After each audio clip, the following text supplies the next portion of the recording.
Mutton boneless తీసుకోండి, with bones తీసుకోండి, ఏదైనా మీ ఇష్టం, పర్వాలేదు.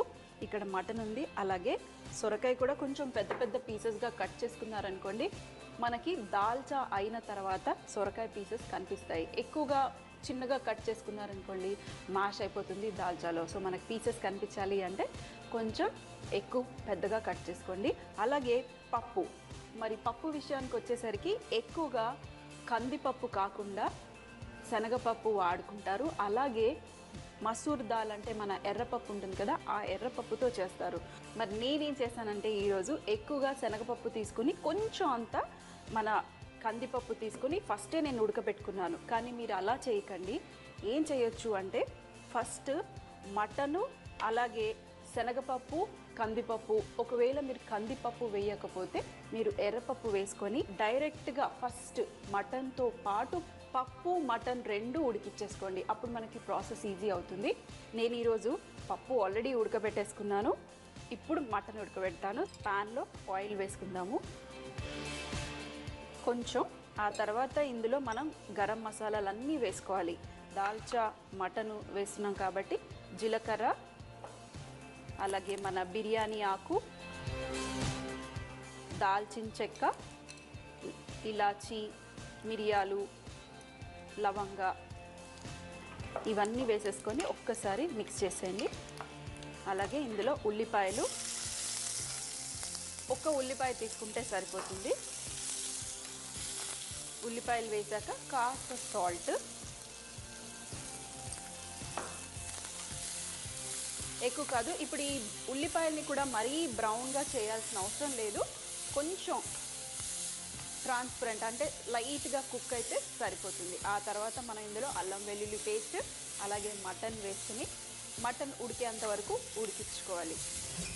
చూడండి, మన ఉల్లిపాయలు కాస్త ట్రాన్స్పరెంట్గా అయిపోయాయి. ఇప్పుడు మనం ఇందులో అల్లం వెల్లుల్లి పేస్ట్ అలాగే చిటికెడు పసుపు, ఇప్పుడు మన mutton pieces with bones without bones ఏవన్నా వేసుకోవచ్చు. దాల్చాకైతే ఎక్కువ మటుకు బోన్స్తోనే చేసుకుంటారు.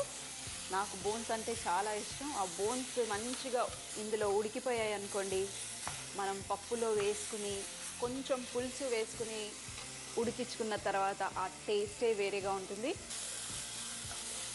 కాస్త నూనెలో వేయించుకున్న తర్వాత ఇందులో మనం ఎక్కువ కాదు కొంచెం వాటర్ వేసుకుందాము.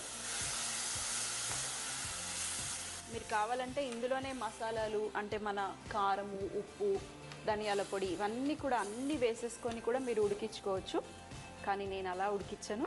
ఫస్ట్ ఇందులో మనం అల్లం వెల్లుల్లి పేస్ట్ వేసాము, అలాగే సాల్ట్ కొంచెం వేసాను, ఇంకొంచెం వేస్తాను. ఎందుకంటే మటన్కి ఎప్పుడైనా సాల్ట్ పట్టుకుంటేనే టేస్టీగా ఉంటుంది.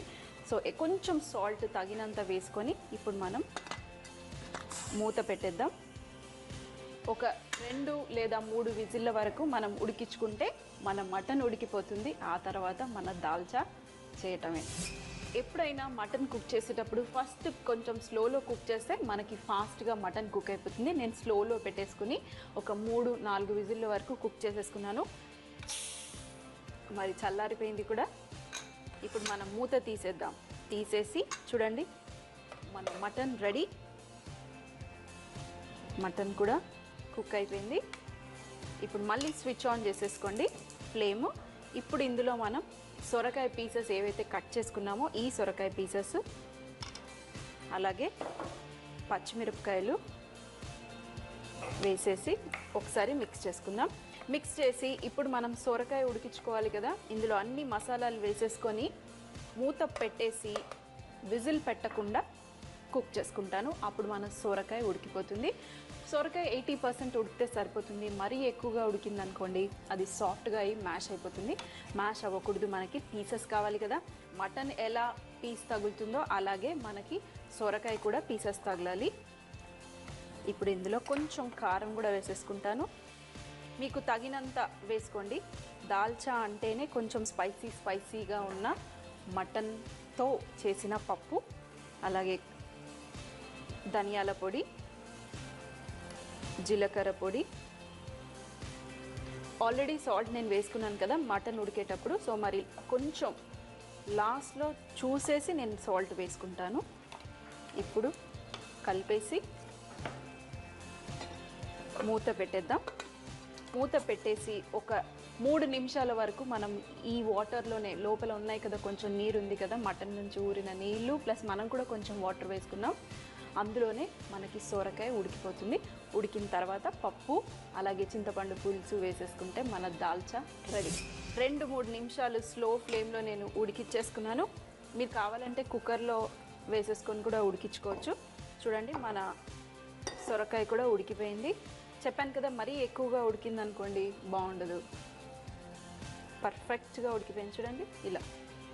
ఇప్పుడు మనం ఇందులో చింతపండు పులుసు, మీకు ఎంత పులుపు కావాలో దానికి తగ్గట్టు చింతపండు పులుసు, అలాగే పప్పు, ఎక్కువగా శనగపప్పే వేసుకోవాలి, వేసుకొని మిక్స్ చేయండి. ఇప్పుడు ఫ్లేమ్ పెంచుకోవచ్చు మనం.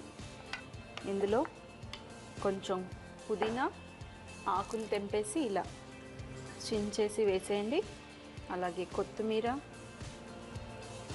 కొంచెం వాటర్ వేసుకోవచ్చు. మరీ గట్టిగా ఉంది కదా, కొంచెం వాటర్, మీకు ఎంత పల్చగా కావాలి అంటే అంత వాటర్ వేసుకోండి. అలాగే పులుపు కూడా చెక్ చేసుకొని వేసుకోండి.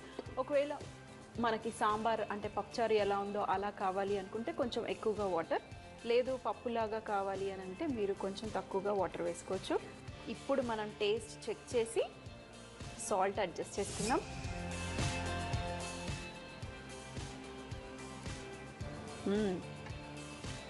చాలా బాగుందండి. మరీ పులుపు లేదు, కొంచెం సాల్ట్ పడుతుంది. ఇప్పుడు ఒక 2 నిమిషాల వరకు బాయిల్ అయిపోతే